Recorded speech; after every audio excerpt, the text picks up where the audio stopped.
9 बजे का समय था। दिल्ली में यमुना नदी पर बने पुल पर गाड़ियों की आवाजाही लगातार जारी थी। चारों तरफ हलचल थी, लेकिन शोर के बीच पुल के एक किनारे रेलिंग पकड़े खड़ी थी एक 26 साल की बेहद खूबसूरत महिला पूजा। उसकी आंखों में आंसू थे, उसके होंठ बंद और मन भीतर से खाली था। उसने कई महीनों से संघर्ष किया, नौकरी की तलाश, रिश्तेदारों के ताने, समाज की उपेक्षा, लेकिन हर बार उसने खुद को संभालने की कोशिश की थी। पर अब उसके सब्र का बांध टूट चुका था। नीचे यमुना की लहरें तेजी से बह रही थीं। यमुना में पानी की ओर झांकते हुए पूजा के मन में एक ही ख्याल गूंज रहा था, अब और नहीं, सब कुछ खत्म कर देना चाहिए। शायद इसी से सब दर्द खत्म हो जाएगा। उसने धीरे से रेलिंग पकड़ी और पलकों को बंद कर लिया। तभी बचपन से लेकर आज तक की सारी बातें उसकी आंखों के सामने घूम गईं। माँ बाप का संघर्ष, दोस्तों की हंसी, हर जगह मिले रिजेक्शन और सबसे बड़ा दर्द उसका टूटा हुआ रिश्ता। तलाक के बाद उसे लगा था कि अब शायद वह अपने दम पर कुछ कर पाएगी, लेकिन हालातों ने हर बार उसका रास्ता रोक दिया। भीड़ और गाड़ियों का शोर अब उसके लिए फीका हो गया था। उसके कानों में सिर्फ गंगा की लहरों का स्वर गूंज रहा था। वो धीरे धीरे रेलिंग पर चढ़ने लगी। उसके पैर कांप रहे थे, लेकिन चेहरे पर शांति थी, जैसे उसने फैसला कर लिया हो कि बस अब एक छलांग लगाना है और सब खत्म हो जाएगा। उसके गालों पर बहते आंसू हवा में उड़ गए। नीचे पानी की गहराई उसे अपनी ओर बुला रही थी, पर वह खुद से कह रही थी, अब कोई रास्ता नहीं बचा है, बस यही आखिरी रास्ता है। ठीक उसी क्षण पुल के दूसरे छोर पर बाइक से आता एक युवक अचानक उसकी ओर देखने लगा। उसका नाम था करण। वो वहां से ऑफिस जाने के लिए गुजर रहा था, पर उसकी नजर जैसे ही पूजा पर पड़ी, उसका दिल जोर से धड़क उठा। एक पल के लिए उसे अपनी आंखों पर यकीन नहीं हुआ। वो कोई और नहीं, बल्कि उसकी तलाकशुदा पत्नी पूजा थी। करण के पैरों तले जमीन खिसक गई। उसने तुरंत समझ लिया कि पूजा रेलिंग से कूदने वाली है। उसकी सांसें तेज हो गईं। गाड़ियां उसके पास से गुजर रही थीं। लोग अनजान थे, लेकिन करण की निगाहें सिर्फ पूजा पर टिकी हुई थीं। पूजा ने अपनी आंखें बंद कर लीं और जैसे ही अपना पैर रेलिंग के उस पार बढ़ाया, करण की धड़कनें तेज हो चुकी थीं। उसने देखा कि पूजा का पैर रेलिंग के पार जा चुका है और वह किसी भी पल यमुना की गहराई में गिरने वाली है। बिना एक पल सोचे उसने पूरी ताकत से दौड़ लगाई। करण की आंखों में सिर्फ एक ही चीज थी कि पूजा को हर हाल में रोकना। करण ने कहा, पूजा रुको। उसकी आवाज हवा को चीरती हुई गूंजी। पूजा ने हल्का सा चौंक कर सिर घुमाया।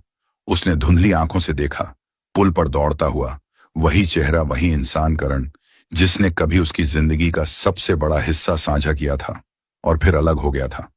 लेकिन इससे पहले कि उसका दिमाग कुछ समझ पाता, करण उसके पास पहुंच गया। उसने झपट्टा मारकर पूजा की कलाई पकड़ ली और पूरी ताकत से अपनी ओर खींच लिया। पूजा का संतुलन बिगड़ा और वो रेलिंग से वापस खींचकर सीधे करण की बाहों में आ गिरी। उसकी सांसें तेज थीं, चेहरा आंसुओं से भीगा हुआ और शरीर बुरी तरह कांप रहा था। नीचे गंगा की लहरें बह रही थीं। कुछ राहगीरों ने यह दृश्य देखा और शोर मचाने लगे, अरे यह लड़की तो नदी में कूदने जा रही थी, इस लड़के ने बचा लिया। भीड़ धीरे धीरे जमा होने लगी। लोग पूछने लगे, क्या हुआ, क्यों कूद रही थी? पर करण ने सबको हाथ से इशारा किया और शांत स्वर में कहा, कृपया सब लोग पीछे हट जाइए, इसे सांस लेने दीजिए। उसकी आवाज में इतनी दृढ़ता थी कि लोग धीरे धीरे हटने लगे।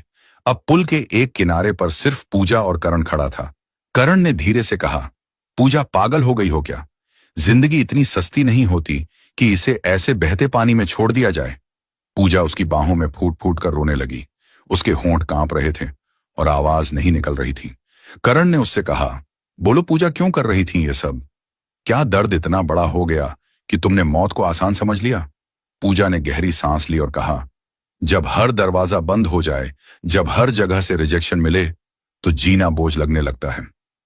करण, मुझे लगा अब सब खत्म कर देना ही सही है। करण की आंखें नम हो गईं।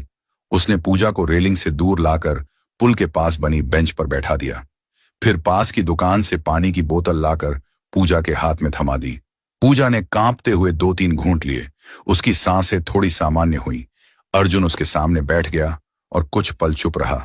फिर गहरी आवाज में बोला, पूजा, हम भले ही अलग हो गए, लेकिन इसका मतलब यह नहीं कि मैं तुम्हें मरते हुए देखूं और चुप रहूं। आज अगर तुम सच में चली जाती तो मैं खुद को कभी माफ नहीं कर पाता। पूजा ने कहा, पर क्यों करण? हमारा रिश्ता तो खत्म हो चुका है, अब तुम्हें मेरी परवाह क्यों? करण ने उसकी आंखों में देखा और धीमे से बोला, क्योंकि इंसानियत रिश्तों से बड़ी होती है, और चाहे हम अलग हो गए हों, पर तुम्हारा दर्द देखकर मैं अनदेखा नहीं कर सकता। तुम अब भी मेरे लिए मायने रखती हो। पूजा कम से कम एक इंसान के तौर पर पूजा की आंखों से आंसू बहने लगे। उसने धीमी आवाज में कहा, काश कोई मुझे समझता, मेरी मेहनत, मेरी सच्चाई, पर सबने बस कमियां देखी। मुझे लगा मैं अकेली हूं। करण ने उसका हाथ थाम लिया और दृढ़ स्वर में कहा, अब तुम अकेली नहीं हो पूजा, मैं हूं। पूजा की आंखों में पहली बार हल्की सी रोशनी चमकी। दोनों के बीच कुछ पल की खामोशी छा गई। फिर करण ने धीरे से कहा, पूजा, मैं जानना चाहता हूं ऐसा क्या हुआ कि तुमने मौत को ही आसान समझ लिया? पूजा ने धीरे से, तुम समझ नहीं पाओगे करण, तलाक के बाद मैंने सोचा था कि मैं अपने दम पर कुछ कर दिखाऊंगी। माँ बाप ने भी हिम्मत दी, लेकिन जहां भी गई मुझे सिर्फ रिजेक्शन मिला। हर जगह लोग मेरी सादगी पर हंसे, मेरे पहनावे पर उंगली उठाई, मेरी बोली का मजाक बनाया। किसी ने मेरी पढ़ाई, मेरी मेहनत, मेरे हुनर को नहीं देखा। सब ने कहा यह गांव की लड़की है। हर जगह ताने, हर जगह अपमान। धीरे धीरे मेरा आत्मविश्वास टूट गया। हर दिन माँ बाप की आंखों में उम्मीद देखती और मैं झूठ बोल देती कि शायद अगली बार नौकरी मिल जाएगी, लेकिन भीतर से मैं पूरी तरह खाली हो चुकी थी। करण की आंखें नम हो गईं।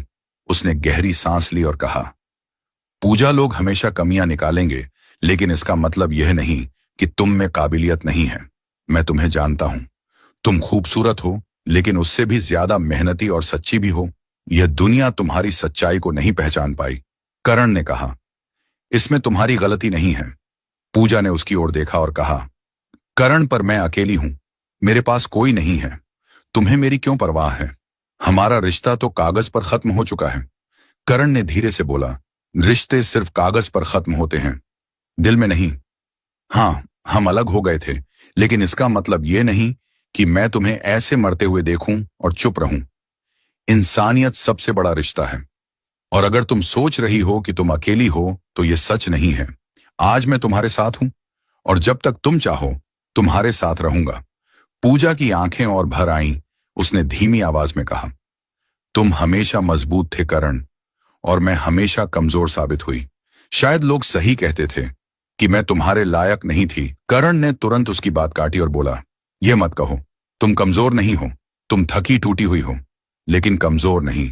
कमजोर वो होते हैं जो कोशिश ही छोड़ देते हैं, और तुम आज तक कोशिश करती रही हो। बस अब तुम्हें खुद पर भरोसा करना होगा।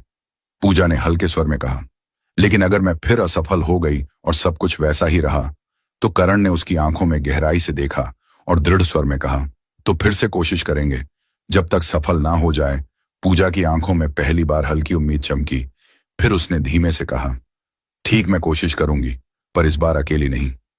करण के चेहरे पर संतोष की मुस्कान फैल गई। पूजा, यही तो मैं चाहता था। अगली सुबह की धूप सुनहरी और चमकदार थी। पूजा आईने के सामने खड़ी थी। चेहरा वही था, लेकिन आंखों में अब सिर्फ आंसू नहीं थे, एक हल्की सी उम्मीद की चमक भी थी। उसने साधारण सा सलवार सूट पहना, बाल संवारे और गहरी सांस ली। कल तक जो औरत गंगा में कूदने जा रही थी, आज उसके कदम किसी नए रास्ते की ओर बढ़ रहे थे।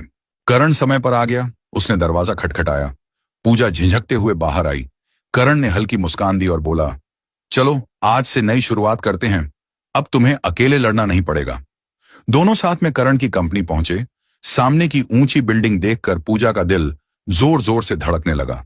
चमकते शीशे, सुरक्षा गार्ड और बड़ी गाड़ियों को देखकर उसने धीरे से कहा, मुझे डर लग रहा है अगर लोग हम पर फिर हंस पड़े। तो करण ने उसके कंधे पर हाथ रखा और नरमी से कहा, लोग हमेशा हंसते हैं, पर फर्क यह है कि तुम अब उन्हें जवाब देने की स्थिति में हो। तुम कोशिश करो, मैं तुम्हारे साथ हूं। ऑफिस में प्रवेश करते ही रिसेप्शन पर बैठी लड़की मुस्कुराते हुए बोली, आप पूजा जी है ना? सर आपका इंतजार कर रहे हैं। पूजा चौंक गई। उसने करण की तरफ देखा। उसकी आंखों में सवाल था। करण ने हल्के से मुस्कुराकर कहा, हाँ, मैंने पहले से सब बता दिया है। तुम्हें बस अपना आत्मविश्वास लेकर आना था। पहला दिन आसान नहीं था। कंप्यूटर पर काम दिया गया, लेकिन पूजा बार बार गलतियां कर रही थी। पास बैठी एक सहकर्मी हंसते हुए बोली, मैडम, ये तो बहुत आसान है। गांव से आए हो क्या? इतना भी नहीं आता। पूजा का चेहरा लाल हो गया। उसके दिल ने किया सब छोड़कर भाग जाए, लेकिन तभी करण की आवाज उसके कानों में गूंजी। तुम हार नहीं मानोगी। पूरा दिन थका देने वाला था, लेकिन शाम को घर लौटते समय पूजा के चेहरे पर एक अलग संतोष था। दिन बीतते गए, हर रोज कोई ना कोई ताना मिलता, लेकिन पूजा ने ठान लिया था कि अब वह पीछे नहीं हटेगी।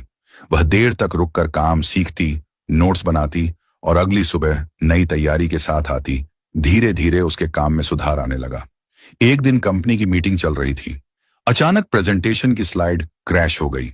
सब लोग घबरा गए, पूरा स्टाफ परेशान था। तभी पूजा ने साहस दिखाया। उसने कंप्यूटर खोला और बैकअप से कुछ ही मिनटों में स्लाइड दोबारा तैयार कर दी। करण ने गर्व से कहा, कभी कभी सबसे बड़ा हुनर वही दिखा देता है जिसे लोग सबसे कम समझते हैं। उस दिन पहली बार सभी ने पूजा की मेहनत को खुले दिल से सराहा। पूजा की आंखों में चमक लौट आई। उसने महसूस किया कि करण सिर्फ सहारा ही नहीं बल्कि प्रेरणा भी है।